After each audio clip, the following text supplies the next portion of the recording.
Hey, welcome back, everybody. So last but not least session for the day is going to be our esteemed keynote speaker, Mira Dontcheva from Adobe Research. I am very excited to introduce Mira. She's one of the researchers who's been very inspiring to me for many years now, and I'm sure she is to many others in the ACI and visualization community and beyond.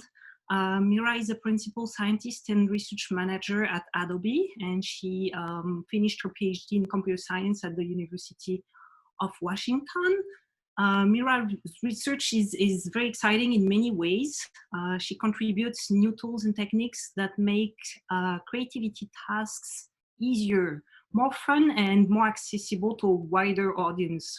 So she's at the origin of many excellent and cool work that will eventually make our life brighter by providing everyone with more possibilities to engage with creative activities in a fluid and playful way.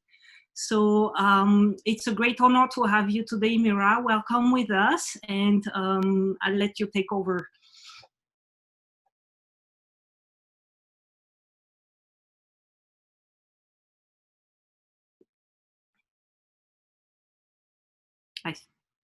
Excellent.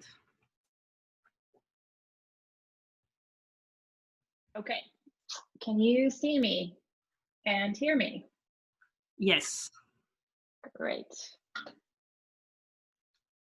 Okay, so let me just make sure I have everything loaded up. Great. Okay, wonderful. So thank you all for being here. I'm so excited to be at GI. It's actually my first time attending GI, and I was really looking forward to seeing all of you in Toronto. And so I guess I'll just have to come next time. Hopefully next year we can meet in person. So today I want to try something different since this is virtual and all of you are just one click away from your email or maybe one door away from your families and pets. Let's try to make this fun. Let's try to make it as interactive as possible. So my two asks for you today are one, to ask questions, and two, to give feedback. So I'm going to pause during the talk and actually ask you questions. Feel free to post questions in the chat throughout my talk. Let's try to make this as fun and interactive as possible. Also, my goal today is really to make this as good as possible for you.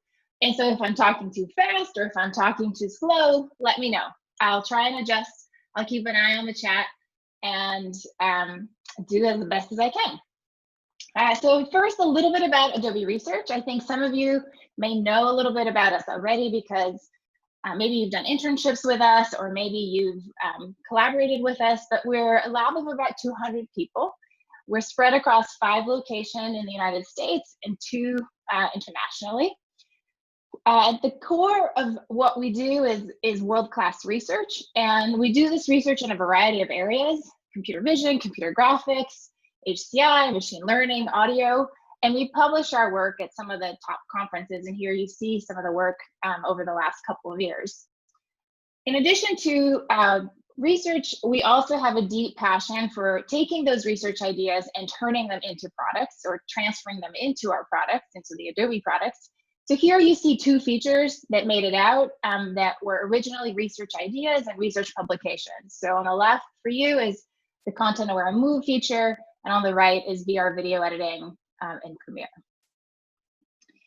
So today, I really want to talk about video. And really, the thesis of this talk is that video is the core communication tool of the future. Now, I gave a first draft of this talk about 6 months ago. And when it was time to put this talk together, I thought, gosh, maybe this is not the right title anymore. Because after all, here we are, meeting over video. Maybe the title should be Video is the Core Communication Tool of the Present. And then I mulled this over and decided, well, yes, we are consuming and sharing more video today because we have to. We don't have an option. But really, the way we interact with video hasn't changed fundamentally. So I'm going to leave that title as is, video is the core communication tool of the future. And now, to get you excited about actually interacting with me during this talk, let me ask you some questions. So what do you think? Do you agree or do you disagree? I'm going to look over to the right over here to the chat and to the Q&A pod and give you a moment to tell me what you're thinking. What do you think? Is video already the core communication tool of the future, or is it or not? So I see a couple of comments coming in. Pierre says present and future. Yes, I agree, coming in. I do admit you guys are chatting quickly. I can't read all your names and the text, so I'm going to do my best here. I see Celine saying already, but lots of room for improvement. Harmeet says agreed. Tony says text is the way of the future. Woo! I like that answer.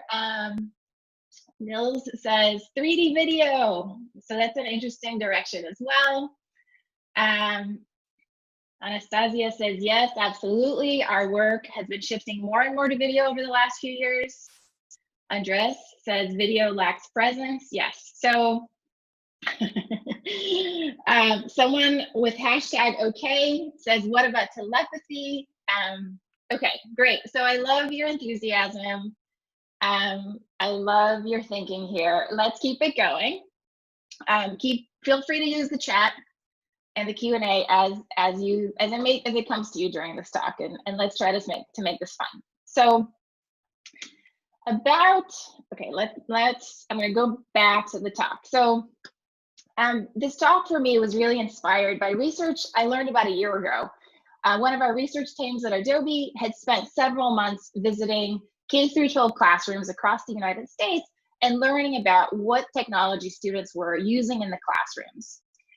And they talked to about 60 teachers, administrators, and students, and visited a mix of public and private schools, and also, of course, looked at previous research, trying to understand what are the trends going on in these schools. And what I learned that day listening to this report is that in schools today, there are two types of tools that students use. There's the special project tools, and then there are the core communication tools.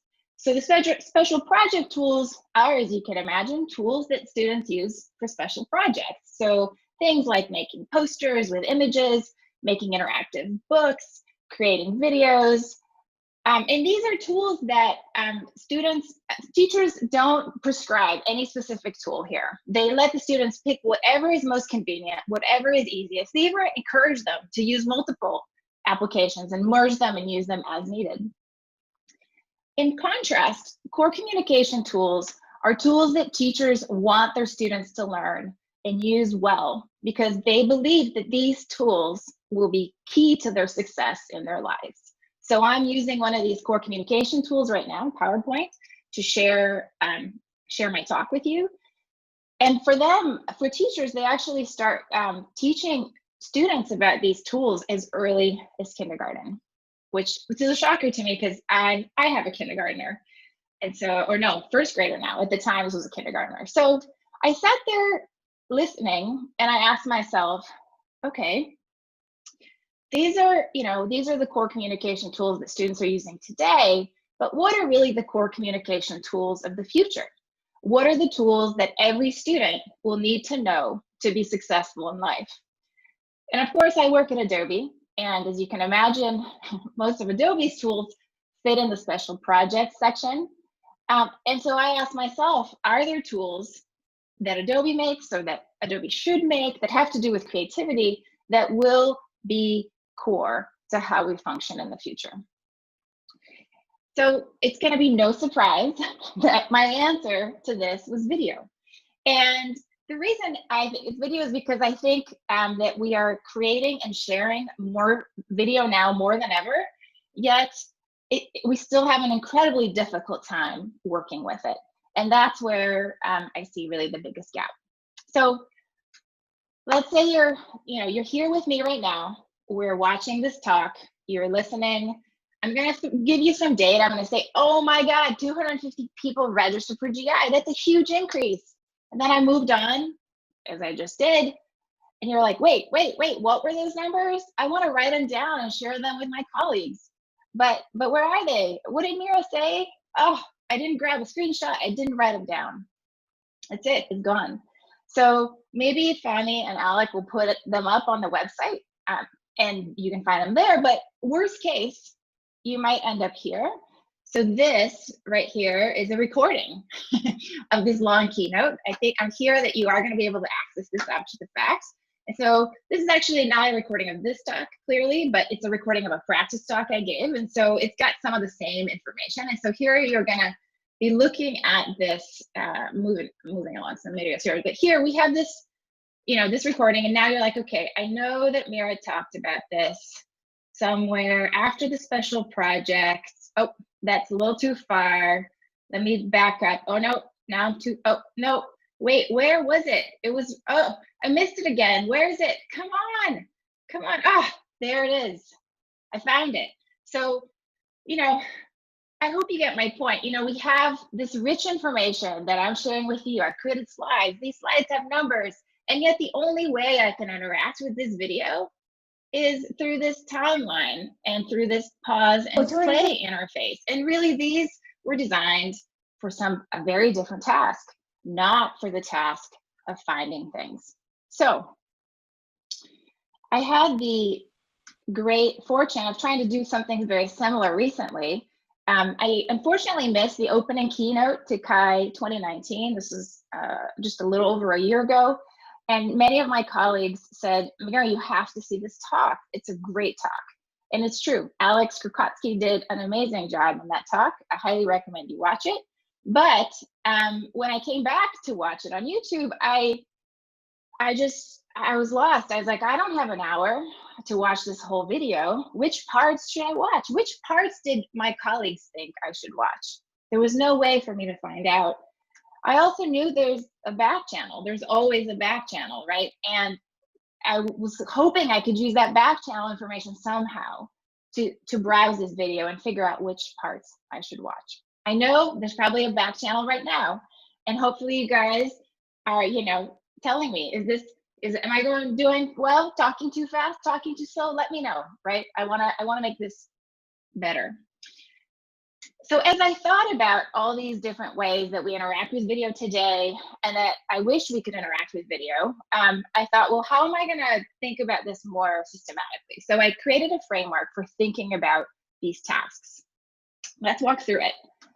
At the top is the most perhaps obvious one, which is creation consumption. Am I consuming video right now, or am I creating video right now? And really, as I dove into a lot of these tasks, I realized this is not just a one or the other. It's not just that I'm consuming. It's not just that I'm creating. I'm almost always these days somewhere in between. And this is really, think of this as a continuum. It's not just one or the other. It's maybe somewhere in the middle. Another axis is interactive or passive. When I'm watching a movie, I'm definitely passive. I'm watching and listening. And when I am browsing that video to try to find that information, I'm interacting with it. My next axis is one time, or is it iterative? So for our experience right now, this live experience of you listening to me is a one-time shot.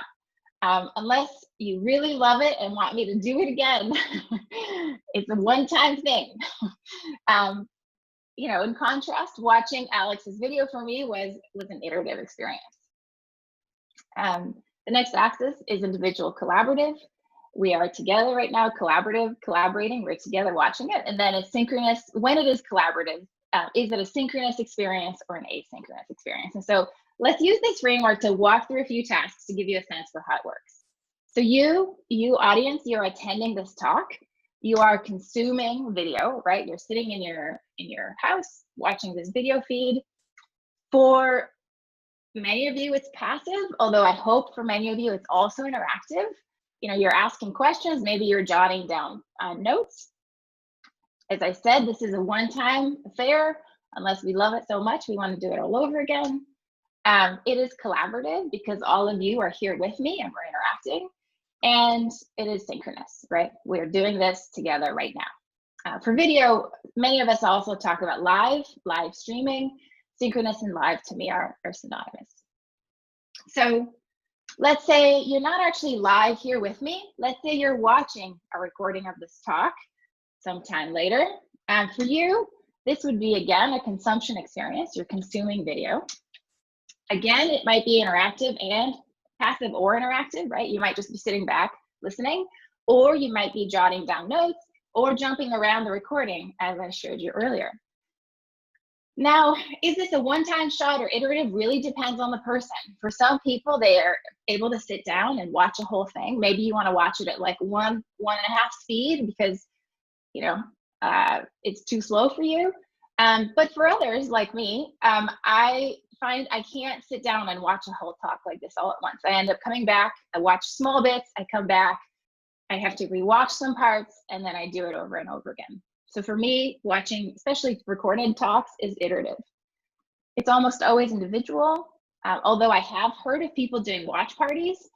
That's kind of fun, maybe something I'll try in the future. And then, of course, synchronous and asynchronous access doesn't apply for the individual, on the individual side. So I'll give you one more example. Again, focused on this talk. I was, making this talk. And for me, actually, making this talk is both a consumption and a creation experience. It's a consumption experience because I have some examples. As you saw, actually, I already included a video, right? So I had to grab video. I had to figure out how to fit it into the talk, maybe trim it, cut it up. So that's why it was not just consumption or just creation. It is both.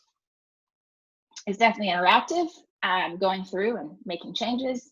Editing is very iterative. It took multiple iterations to get this talk right. I made this talk by myself. However, I got a lot of feedback from my team. And so I see this as both an individual and a collaborative task. And again, this collaboration happened both synchronously. So I gave a practice talk and people gave me feedback during that talk, but then I also got feedback offline afterwards. So I'll show you one more task, which is less digital, more physical. And so I thought it was a good counterexample here. I have a friend. She is she's a small business owner, and her business is around making virtual cooking classes. And so I attended one of her classes. This was actually before the pandemic, so she just never had a big enough space to have a really big cooking class. And so she said, well, I want to have virtual cooking classes where everyone is cooking in their own kitchen, but we're connected virtually. And so I attended one of her cooking classes. It was really fun. And again, it was both the creation and the consumption experience because I was consuming video. It's true I wasn't creating video. I was consuming the video, but I was creating, and I was creating, in this case, food, but it's this blend of consumption and creation, right? I'm extracting information from the video, from things she's teaching me right now, and I'm creating something different. It was definitely interactive. She would ask questions, I would respond. It was one time. I did it just one time. It was, she had the schedule, you show up and you all cook together. And then it was very much collaborative and very much synchronous. So I've given you a few different examples here. Hopefully you have a sense for how I'm thinking about video tasks and how this framework might help us understand where there are gaps and how we're thinking about things, and where where there are new things we could be doing. But really my message for you today is that while more and more video content permeates our lives, and touching video is part of almost everything we do, especially now as part of this pandemic, our interfaces for working with video remain the same. So the interface is the same, even if I'm watching a video or if I'm watching a movie, as it is the same when I'm trying to fix my sink. And this is really where I think we need to focus as a community to make using and interacting with video much, much easier. We do have some great news. Computer vision researchers have been hard at work and have made great progress. And so video is no longer opaque.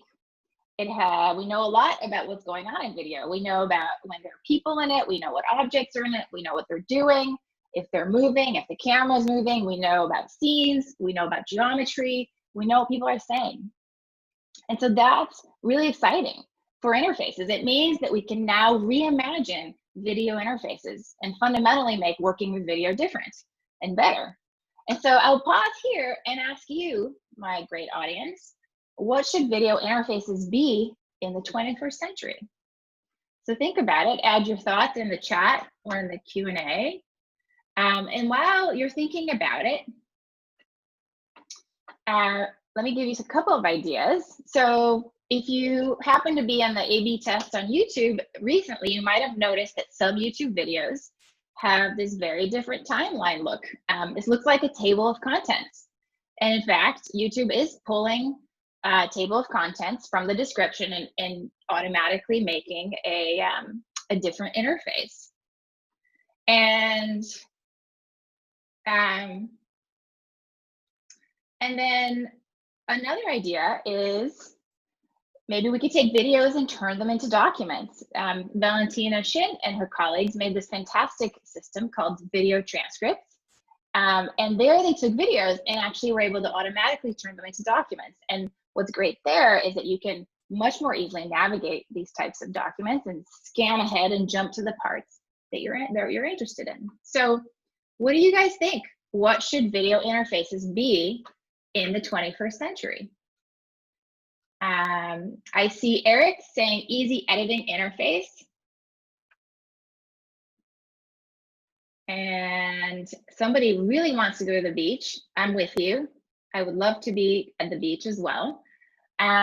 There should be clear dividers for parts of the video. I agree. I'm not, that's what Mehdi writes. I'm not quite sure, Mehdi, what you mean by clear dividers, but you know, maybe this is what you mean here by these table of contents. All right, more answers are coming in.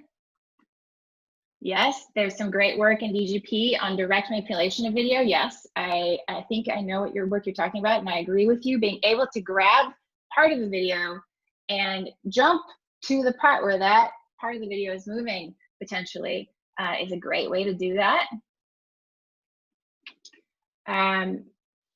Soumya says interactive, like those interactive Netflix movies where you choose your own adventure. Yes, I like that idea as well.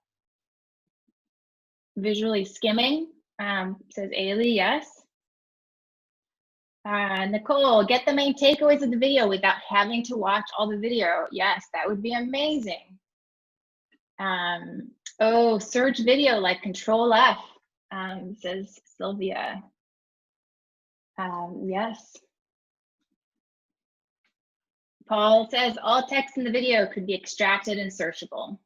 Yeah, these are all great ideas. Hui Shin says a dictionary of how the same thing is represented across different videos. Yes, video comparison is really interesting, really hard problem. How is this topic represented in different videos is a really, really great question.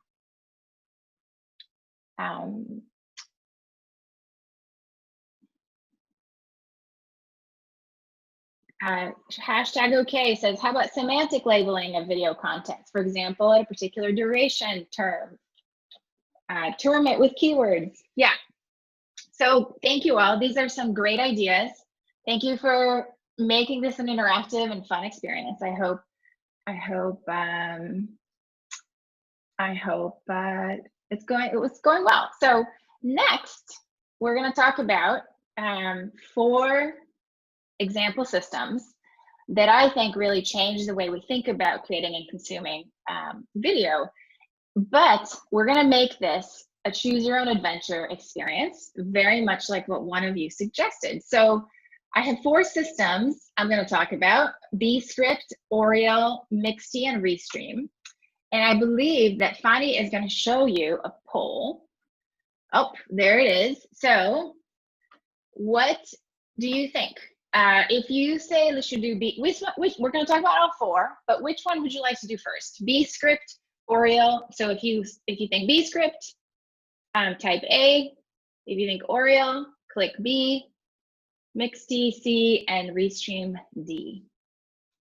And maybe I can see, let's see, polling. Funny, I actually cannot see the polling answers. So you'll have to tell me what the results are. I can just see the poll. Oops. I was giving a little time for people to choose, and then I can share the results with everybody. Perfect. Yeah, great. Thank you. Thank you, Fanny. All right, so everyone take a moment and vote. I know you don't know very much about what these are, but that's the fun of it. All right, so is the poll still open, Fanny? Can people still vote, or is it closed? No, you should be able to see we have the second option that got 40% of the responses. Okay, awesome. Okay, so now let me do my magical jumping ahead. Since PowerPoint is not a choose your own adventure kind of system. Okay, so Valkyrie, at the meantime, while we were doing that, Valkyrie asked a great question. What is the line between videos and other media when video content itself becomes interactive? Does video actually include all of visual media?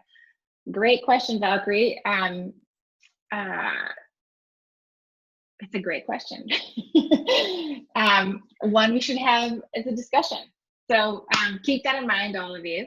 And let's take a look at Oriole. So, all right. So Oriole is a system. This is a system that I did not create. This is, in fact, 2 of the 4 that I will show you were created by others in the lab. Will is actually one of the co-authors, and he's the keynote speaker tomorrow. So he will tell you more about some 2D animation research tomorrow. But this particular project was with an intern, Nazma Saqib, who's a grad student at MIT, and was led by Rubaiyat, who was at Toronto not too long ago, actually. So moving along, the goal of this work is really to make it much easier to create videos like this one. So here we have Hans Rosling talking about the relationship between lifespan and income. Now, to create this very beautiful, engaging video, Hans had to create he had to hire a production team. And yet he and the team had to spend many hours working. And so the goal of the Oriole system is to make it possible for anyone to create these type of compelling videos. How do they do this? Well, the Oriole project has a mapping. Part of its core interface is this mapping between input actions, which are human motion and human gestures, to output animated graphics. And it's this mapping that makes it much easier to create the kinds of effects. So here's an example of Saqib actually telling you what it's like to live in Seattle. That's where I live, in Seattle. And how does he create this type of video? Well, all he has to do is take a human skeleton. He has to create the sketch that he wants to animate in response to the human body, and then connect the part of the body that he wants to connect the sketch to. And then they also, of course, have other effects that they can use to add animation to the scene. And so I'll show you now some examples.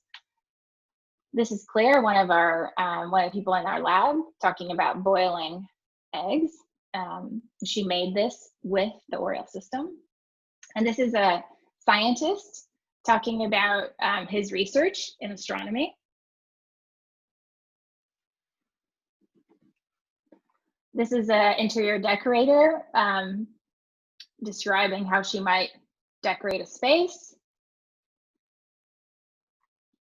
And again, these are people doing, with the Oriole system, these people can actually create these types of videos entirely on their own.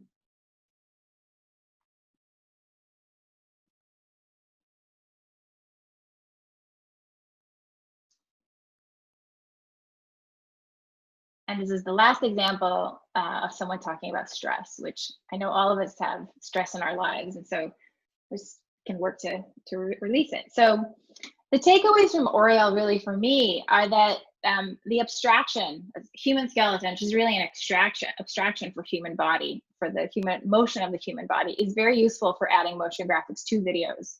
You don't need the entire video itself to draw the motion graphics. you can make them relative to this abstraction.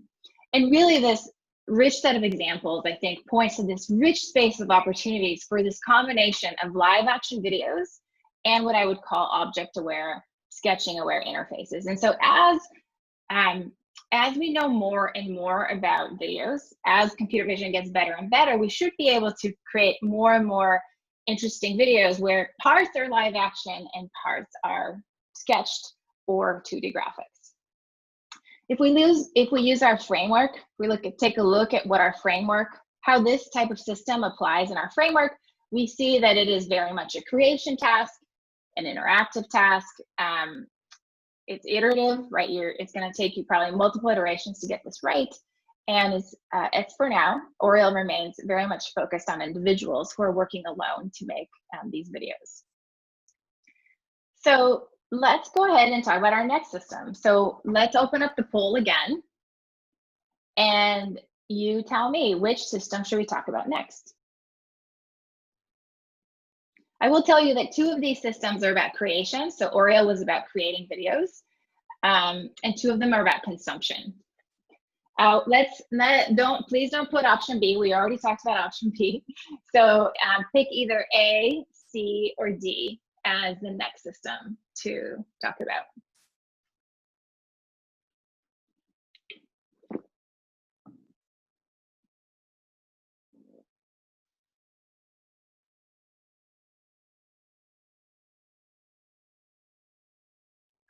Okay, it looks like answer C. So Mixed-D is our next system. Awesome. And thank you to the audience for adding more and more comments and the references. Thank you. So Mixed-D is our next system. This is work that we did with Peggy Chi, who was at the time a graduate student at UC Berkeley and is now a researcher at Google.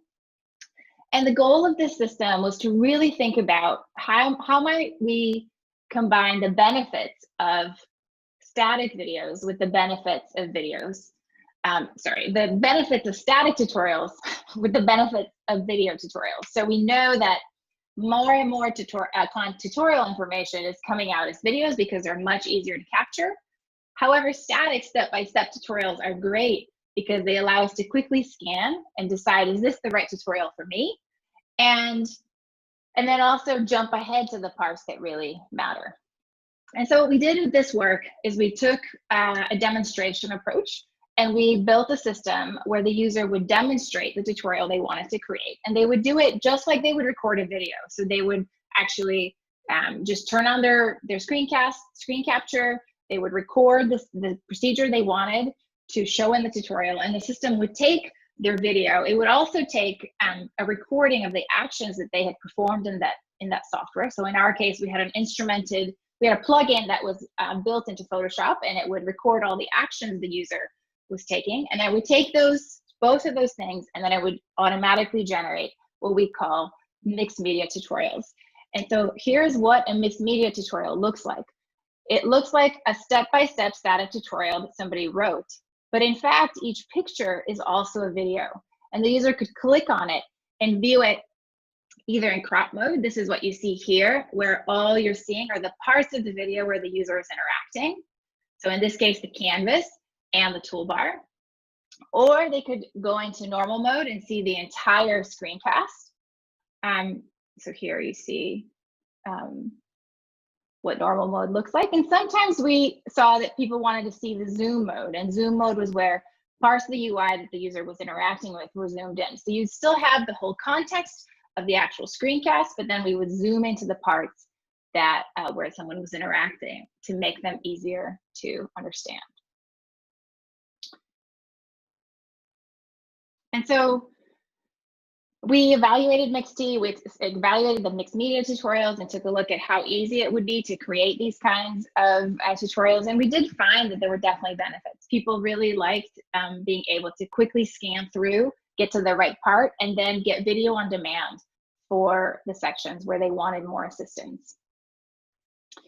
If we apply the Mixed-D system and the task the Mixed-D system solves to the framework, then we end up with this with something like this. So Mixed is definitely designed to make consumption easier. So it's focused on the consumption side. It is interactive because you can scan through and get details on demand. It's something you could use, I mean, it depends on how you're using tutorials. Like if it's just you need it one time, great, it's one time, you've learned it, you've done it. Or if you keep coming back to it over and over again, then it would be iterative. And again, it's something that we envision people using individually, mostly like they use tutorials individually today. Okay, so then we're on to the next system. We'll open up our poll again. Which system would you like to talk about next? We have either the first one, Bscript, or Restream, which is the last one.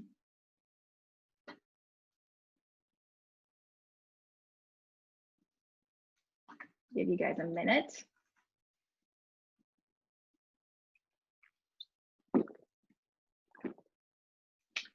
So as last time, we have people still wanting to hear more about Oriel because we have a few more people, but the winner for this round seems to be Restream, just shy winner over Bscript. Yeah, so I will, I'll talk about Restream. I did see one question about Oriel. It's funny that you guys still want me to talk about Oriel. I can go back and show those videos again if you want. But I also encourage you to go check out the paper. It was published at Chi last year. The question I got from Lee G was, how do you relate this video motion graphics work to this whole augmented reality research going on around this day? And I think the answer is very much related. And I think whether you are consuming, I think there's kind of two sides to it. One is, how are you authoring it, and how are you consuming it? Are you authoring it in augmented reality? Or are you consuming it in augmented reality, or not, right? So what I showed you with Oriel, you could consume on a normal laptop, right? You don't need the goggles. And certainly you could imagine a much more 3D-like experience if you had the augmented reality goggles. But I think there's been a lot of really great research on authoring in AR. So how would you author these types of live action plus motion graphics experiences in AR? There's some work at Chi this year really trying to explore that. And so I point you to that, but it's absolutely connected. Okay, so let's move on. We got Restream, right, Fani? Everyone's vote was on Restream? Yeah, yes. By 2 votes. Okay, great. So this is work that we've been doing for a couple of years. It's led by Ailey Fraser, who I know is in the audience. Hello, Ailey. Ailey just finished up her PhD at UC San Diego and will be joining us at Adobe, in about a month, which we're very excited about. And this is work she did with us last summer. So Ailey and I have been exploring this whole space of creative live streams for the last several years. Here you see an example of such a stream. And really these are situations where artists get on platforms like YouTube and Twitch and start broadcasting their process. Some of them are teaching, some of them are simply working without talking too much, and yet others are mainly socializing. Now, these live streams can be really valuable for learning because they show the entire unedited process behind a creative work, not just the step-by-step parts that you see in most tutorials. And as a result, they include everything, all the mistakes, all the decisions, and all the ideas that happen along the way. Now, we typically think of these live experiences really focusing on the live experience, the kind of experience we're having right now. However, many of these platforms archive these long videos and make them available for people to watch after the fact. That way, viewers can catch up on an artist they missed, or learn how to do something that they show off, or maybe pick up some helpful tips. And while these videos have an amazing wealth of information and knowledge, they're often very, very long. And so there's just too much content. And again, you're seeing the same type of thing I showed you earlier in this talk. It's very hard to find the parts you want to watch. There's lots of potential noise in here, like parts where the streamer is just talking to the audience, And maybe I don't care about that part. I just want to see the parts where they're teaching. So again, our goal here was to figure out how might we make creative live stream archives easier to watch and navigate. And one thing I talked about earlier is this idea of a table of contents. So some people are already doing this manually. This is a table of contents you might see in the description of a YouTube video. And if you go to an actual tutorial site like Skillshare, you'll see that videos are broken up with a table of contents in order to make it easier to jump ahead to the parts you care about. And so we said, okay, maybe we can do this. Maybe we can automatically segment videos in table of contents, but is this really something people want? And so we met with streamers and viewers and found that streamers do see value in a table of contents, but they don't have time to make it. They've just been streaming. Imagine you're the streamer, you've just been streaming for hours. The last thing you want to do is sit down and do more work. At the same time, viewers want an overview of the creative process. As I said, like they have a hard time figuring out which parts to watch. However, when we ask people to actually segment a video in the parts that make sense to them, we find that people vary quite significantly in how they segment these videos. And so this shows us that there's really no right way to segment creative live streams. They often don't have an obvious structure the same way a tutorial might. On the flip side, of course, that might mean that automatic tools are more forgiving, because automatic solutions are more forgiving because there is no ground truth. So our approach here was really to choose kind of a user in the loop approach. We start with an automatic segmentation, and then let the streamer add adds titles and adjusts sections as needed. And so here you see one of the results from our system. And so here's how our segmentation algorithm works. In general, the kind of input into an algorithm like this is has a lot of different data. So you have the visual information, what's happening on the canvas, what's happening in the video. You have the audio narration, what is the streamer saying. You have actions, so what is the user doing. And in our case, in the system we built, we had a log of what they were doing in the software. And then there's also, of course, the chat. So what's happening in the chat can give you more information about what's going on in the stream. In this particular prototype that I showed you, we focused on audio and software actions. However, we are exploring these other areas as well. And so I'll give you the segmentation algorithm at a high level. We first identify candidate section boundaries. So given this long video, what are potential places where we could break?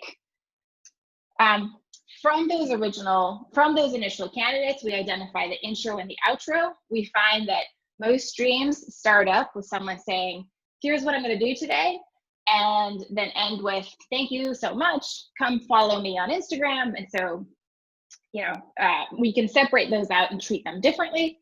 And then everything in the middle is really about trying to combine the remaining intervals into optimal sections. To do that, we use heuristics. Those heuristics are things like duration, transitional commands. So we know, for example, that when people are about to transition to another part of a task, they might save their document, or they might create a new layer. Things like command coherence. So if you're working on coloring in one part and then inking in another part, you're probably going to use slightly different tools for these different parts. And then we also look at the transcript, of course. So often people will use certain phrases and words when they're transitioning from one part of a task to another. Words like start and next, and I'm done, and that's all. So in order to validate our segmentation and see how people would respond to labeling it and adjusting those boundaries, we did build a prototype interface. And so here you see that prototype interface. You can see the sections both in the timeline as well as the table of contents on the right. Here's another example. Here the streamer actually went ahead and labeled those sections with the appropriate labels. You see these labels are quite short, so they're very hard to pull out automatically, but definitely, I think there's great opportunities for NLP research on how we might label things like this automatically. And we were very excited that we were able to work with the Behance team. Behance is Adobe's social network for creative professionals, and they do offer live streaming there now. And so you can see an initial first algorithm, initial first version of our algorithm showing up already in production, and allowing people to browse their archives with this type of table of contents. And initial feedback is very positive. People do like being able to use it, to browse with this mechanism. So the takeaways from this work is really that streamers like the automation. They're not always perfect, but they find them as a really good starting point, and are willing to make additional editing as long as it's fast. And then we found that the algorithm performed better on instructional streams that have a linear structure than on streams where there's a lot of exploration and a lot of back and forth. It's just much harder to figure out what are higher level segments in those kinds of streams. So if we apply the framework again, here we're looking at the consumption experience. Again, it's interactive. You're wanting to jump around the video. It could be iterative or one time, depends on how often you come back to this video. And again, still very focused on individuals doing this on their own. Okay, so we're down to the last system, so we don't have to vote anymore. So let me jump back to Bscript. Okay, so Bscript is a system that focuses on creation. So we talked about Mixty, we talked about Restream. These were both focused on consumption. Oreo was really focused on creation, and Bscript is another system that's focused on creation. So this work was really focused on video bloggers and how to make it easier for video bloggers to author their video blogs. This is really a big business these days. And a lot of these videos look like this. It's a talking head video with B-roll. So this is what you're seeing right now is B-roll footage. And our system is really focused on trying to make it easier to work on this B-roll footage. And again, this is not my system. This is a system from the broader Adobe Research Lab. So this is what the Bscript interface looks like. It has a video preview and a time-aligned transcript view, which supports navigation by clicking. And then a search panel for B-roll is integrated within the interface. And users can click or double click on a word in the transcript to search for relevant B-roll footage. So you see that here. Now the core of the interface is the recommendation system. By analyzing the transcript text, we can recommend good locations to insert B-roll and what the content should be. The green highlights here indicate the recommended B-roll location, and the box keywords show the relevant query words to find the content. So the user only has to click on one of those keywords to search for the relevant B-roll in that location. And so here is the sample result. First is the original video, and then the edited version using the recommendation of the Bscript system. Nothing to drink, just wakes up, lifts weights, goes to bed. Would that guy be strong? No, that guy would be injured immediately. Probably wouldn't make it like 2 days. Nobody can do it. It's an extreme example, but it goes to show that rest is what makes you stronger.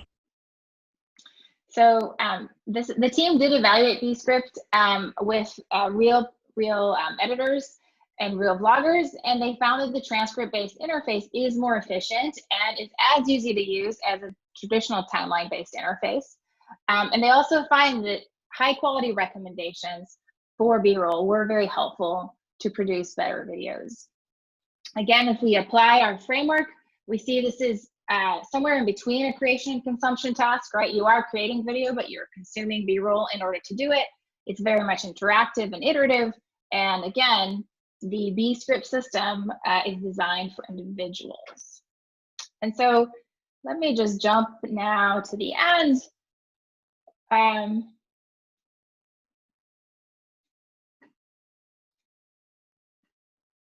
Which is here. So if we put it all together, if we take all these systems and we think about the approaches, now one thing I'm not showing at all is the the computer vision and the understanding that goes in to each one of them. Clearly, they're all different.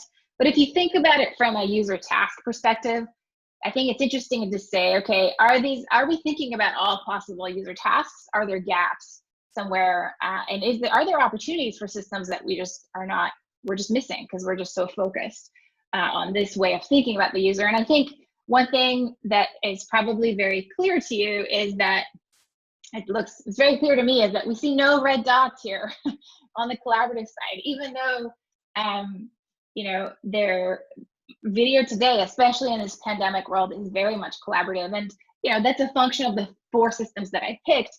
And there is lots of great work on thinking about how to make, collaborative video systems better. But I do think that's a space where we could see more great research, especially when we take a look at some of these AI technologies that are emerging.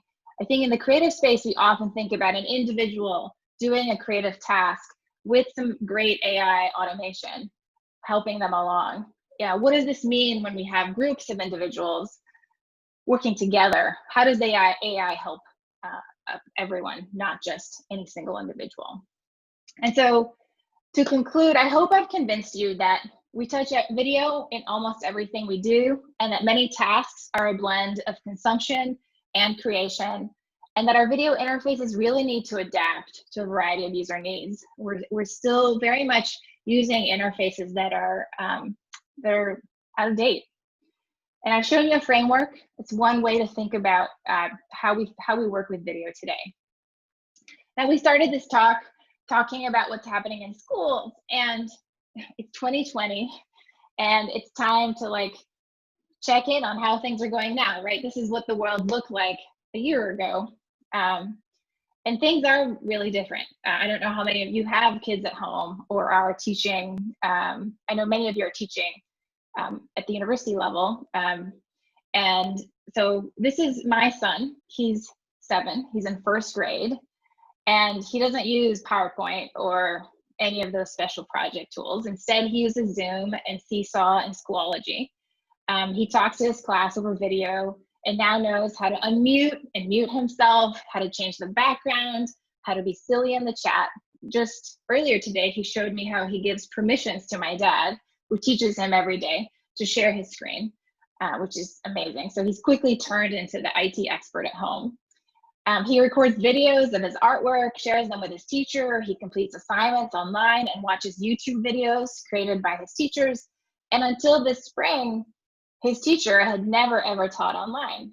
But now she has to, and she has no choice. And she's struggling with how to make sure that this, group of 7-year-olds stays engaged. So thank you so much for listening today. I really appreciate your time. I'm happy to take your questions. Let's keep the discussion going in the chat. Thank you very much, Mira. Again, only me allowing to have sound to clap. There's been a lot of activity in the chat discussion, so I encourage everybody to raise their hand so that they can talk directly. Mira, to make it easier for you, maybe we'll take the first question from Paul, who was one of the first people posting a question. So Paul, Asante, you should be allowed to unmute yourself and chat and ask, and ask your question. Sorry, you're muted. Go ahead.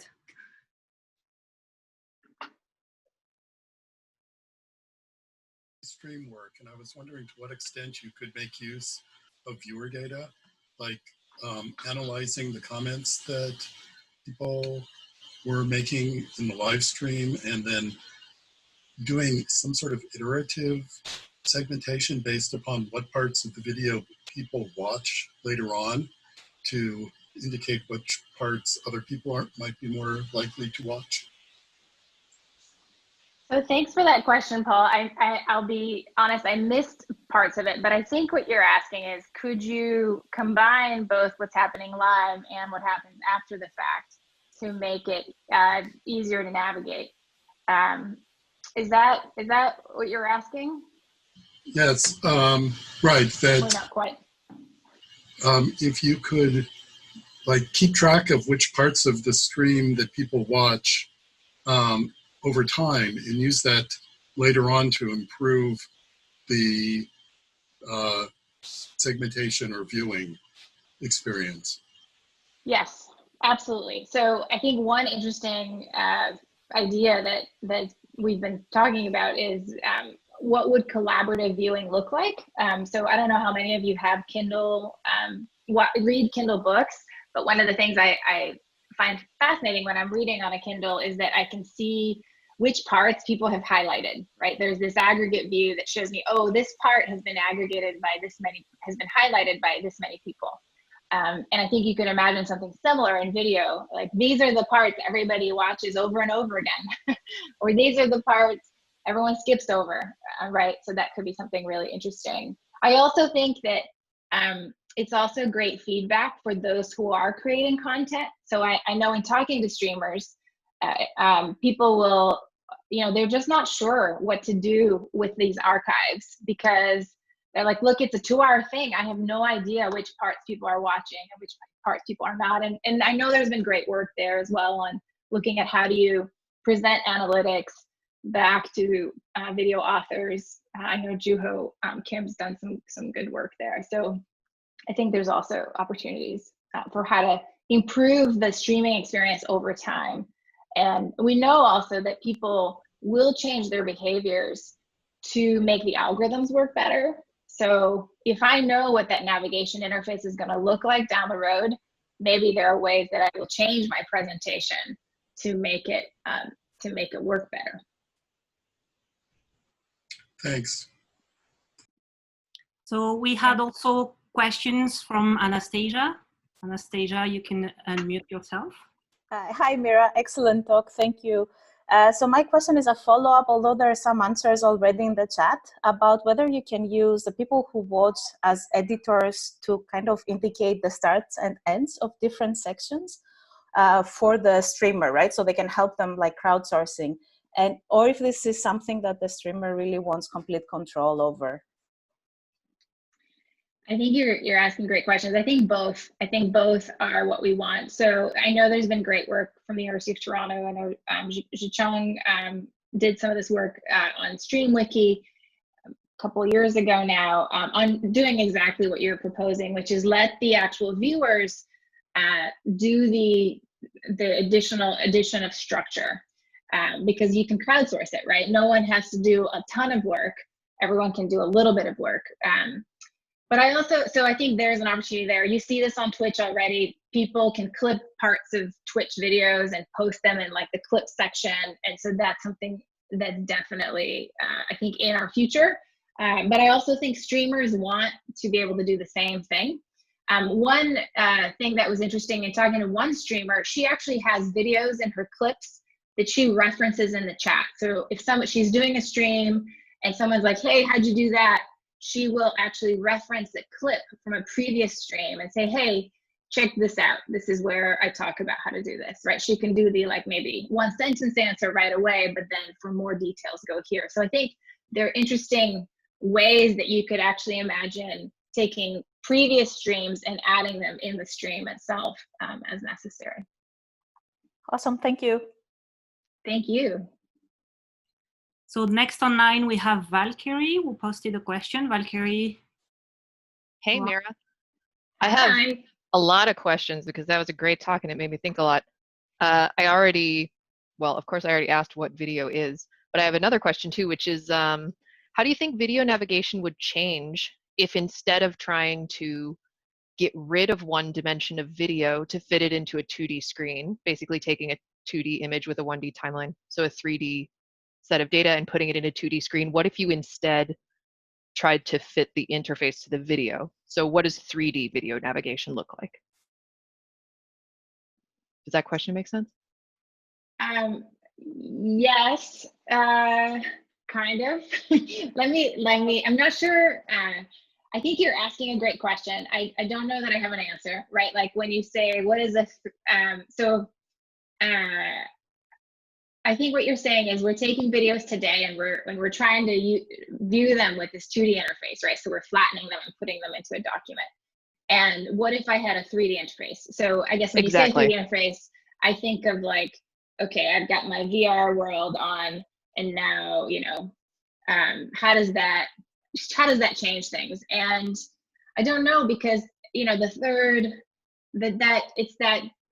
the third dimension of the geometry of the video, right? So like you could imagine wanting to step into a video and like walk around it, which is the 3D dimensionality of it. But then there's the temporal component, which isn't really the same as like the third dimension in a physical space. So there has been some cool work where from, gosh, over a decade ago now, but where you think of a video as a video cube, and so time becomes this third dimension, and now you can do these cool visualizations of the video itself and like render the pixels in different ways in order to try to, again, flatten it though in 2D, right? And so the question is, if you were to do this type of interaction, but now in 3D, are there interesting affordances? I don't know, maybe, let's try it. Cool. Yeah. So I think we had a question from Kavanagh, who doesn't seem to be in the call anymore. She asked, how do we want to see video interfaces adapt to accommodate learning tasks, as you mentioned? Yeah, so learning tasks are great. I think I've had this dream for a learning interface for a long time. You know, I showed you the MXD version, which is just one piece of the story. I think for learning, you really need to be thinking about hierarchical kind of interfaces, because people have different expertise, right? So and depending on their expertise, you want to adapt what the learning material looks like. So that's one aspect, right? So I want to skim over the parts I know how to do and zero in on the things that I'm stuck on, or the parts where I need more detail. How you do that with video, don't know. That's why it's open. And then the other one that I often think about, actually, and I've seen some of this type of work, but when we think about learning, we all have an orientation, right? Like if we kind of transpose this to machine learning, everyone has some kind of bias coming into the computation. And so same for us, right? Like I learned Photoshop first. And as a result, all of my new learning around photo editing, around image editing is Photoshop oriented. Like I use Illustrator with a Photoshop mindset. I use Premiere with a Photoshop mindset. And you may have some very different first experience, and that first experience colors everything else that comes after it. And so that would be the other way I'd want to see learning interfaces adapt, is knowing more about like who you are and what you know and what your orientation looks like. Am I a Mac person or a Windows person? Because if you're a Windows person, I know you're going to always want to like do this, and I'm going to just help you adapt or help you jump over that. Awesome. I don't think I have forgotten anybody, but if I have, please use the raise hand functionality, but we're getting closer to the end of our allocated time. Mira, that was a fabulous talk, very inspiring. I have plenty of questions, but I guess we'll get to catch up at some point with some wine and things, hopefully in the near future. Thank you very warmly to all of the speakers we had today, to all of the attendees. Thank you for bearing with us as we had a few technical glitches on the way. Thank you, Mira, for making your talk very interactive. It was awesome. And we have the day coming at 2 p.m. Toronto time tomorrow, starting with the keynote of Wilmot Lee. So have a good evening, afternoon, morning, whatever it is at your location. And thank you everybody for attending today. Thank you so much, Bonnie, and thank you all. This was really fun.